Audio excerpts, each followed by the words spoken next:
Assalamualaikum warahmatullahi wabarakatuh.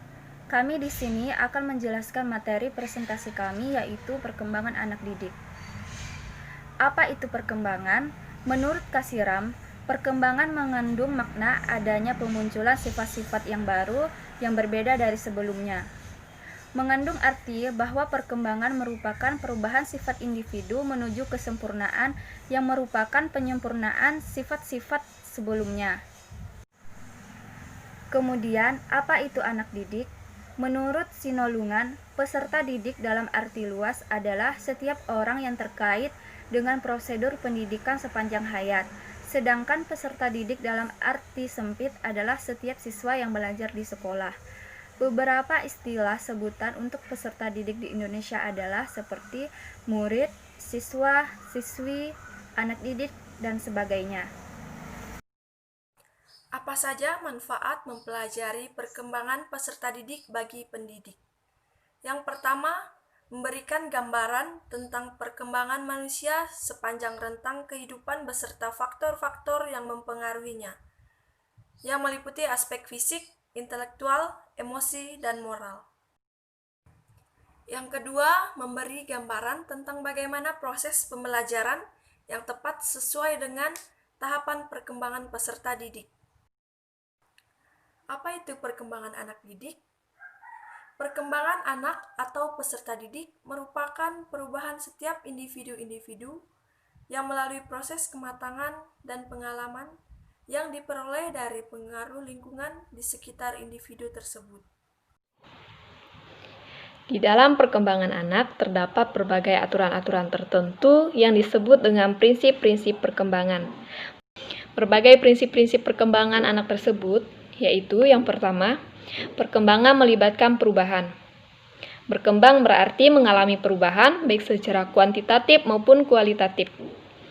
Perubahan secara kuantitatif disebut juga pertumbuhan.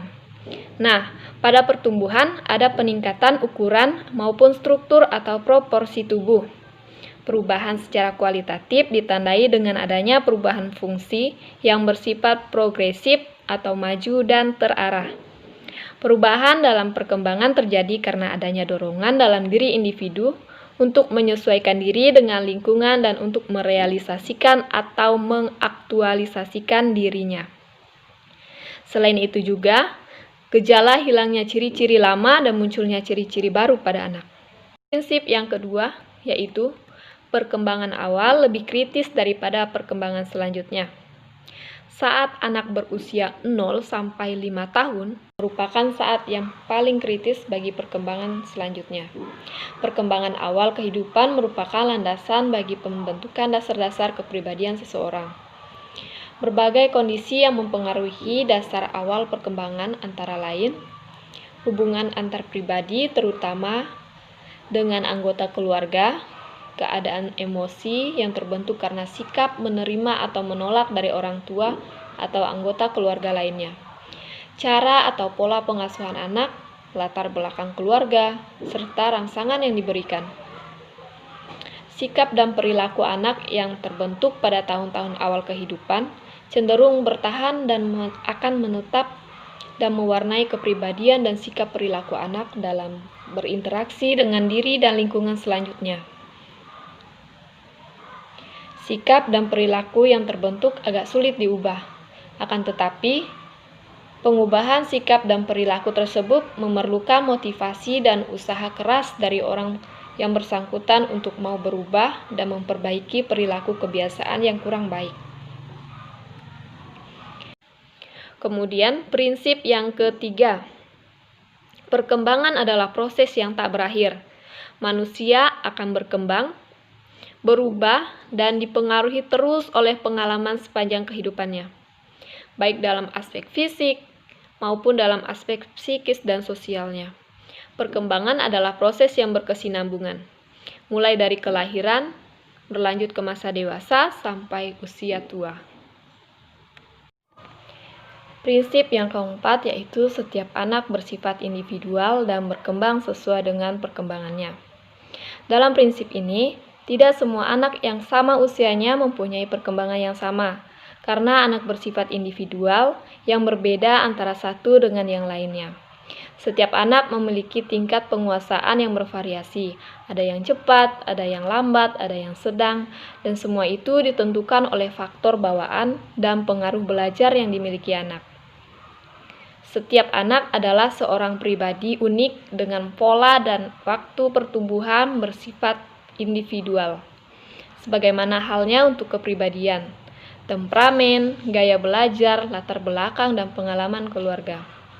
Semua anak memiliki kelebihan, kebutuhan-kebutuhan, dan minat masing-masing. Pengakuan bahwa keragaman individual bukan hanya diharapkan tapi juga dihargai. Menuntut kita, sebagai orang dewasa, kita ketika berinteraksi dengan anak-anak, memperlakukan mereka secara tepat dengan keunikannya masing-masing. Aspek yang kelima yaitu semua aspek perkembangan saling berkaitan. Aspek perkembangan anak yang berupa perkembangan fisik, sosial, emosi, kognitif, dan spiritual saling berhubungan erat satu sama lainnya. Perubahan dalam satu aspek mempengaruhi dan dipengaruhi oleh aspek lainnya. Anak yang secara fisik berkembang sehat akan cenderung menunjukkan konsepsi diri yang positif, dan konsepsi diri yang positif akan berpengaruh positif terhadap perkembangan belajarnya dan sebaliknya. Disebabkan oleh aspek-aspek perkembangan anak tersebut berhubungan satu sama lain, maka pendidik harus menyadari betul hal ini dan menggunakan kesadaran ini untuk mengorganisasikan pengalaman-pengalaman belajar anak, membantu anak-anak berkembang secara optimal dalam semua dimensi perkembangan dirinya. Prinsip yang keenam yaitu perubahan merupakan hasil proses kematangan dan belajar. Faktor pembawa maupun lingkungan saling menghargai, mempengaruhi dalam perkembangan seseorang. Kedua faktor tersebut dapat dibedakan tapi tidak dapat dipisahkan dalam perkembangan seseorang. Misalnya, perkembangan bakat atau kemampuan seseorang anak yang berbakat di bidang tari tidak akan optimal apabila tidak mendapat kesempatan belajar tari. Jadi potensi anak yang sudah ada atau dibawa sejak lahir akan berkembang optimal apabila lingkungannya mendukung. Dukungan itu diantaranya dengan penyediaan sarana dan prasarana serta kesempatan untuk belajar dan mengembangkan potensi dirinya. Faktor-faktor yang mempengaruhi perkembangan peserta didik. Yang pertama ada faktor internal. Faktor internal adalah faktor yang ada dalam diri siswa itu sendiri. Faktor internal dibagi menjadi dua. Yang pertama ada faktor fisiologis. Faktor fisiologis adalah yang berhubungan dengan kondisi fisik individu. Contohnya seperti tinggi, pendek, kurus, dan gemuk. Sedangkan faktor psikologis adalah yang berhubungan dengan kejiwaan, kapasitas mental, emosi, dan inteligensi. Contohnya, dalam berkemampuan berpikir, memiliki intelektual tinggi, pengendalian emosional secara seimbang, sangat menentukan kecerdasan dan keberhasilan anak. Yang kedua, ada faktor eksternal. Faktor eksternal adalah yang dapat mempengaruhi perkembangan anak didik, yaitu faktor lingkungan sosial. Faktor lingkungan sosial dibagi menjadi tiga. Yang pertama ada lingkungan sosial masyarakat. Contohnya, tempat tinggal siswa yang kumuh, banyaknya pengangguran, dan dapat mempengaruhi aktivitas belajar siswa.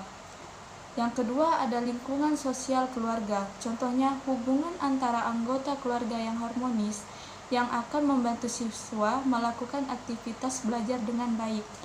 Yang ketiga ada lingkungan sosial sekolah. Contohnya, hubungan antara teman, guru, dan orang tua yang harmonis. Antara ketiganya dapat menjadi motivasi bagi siswa untuk belajar lebih baik di sekolah.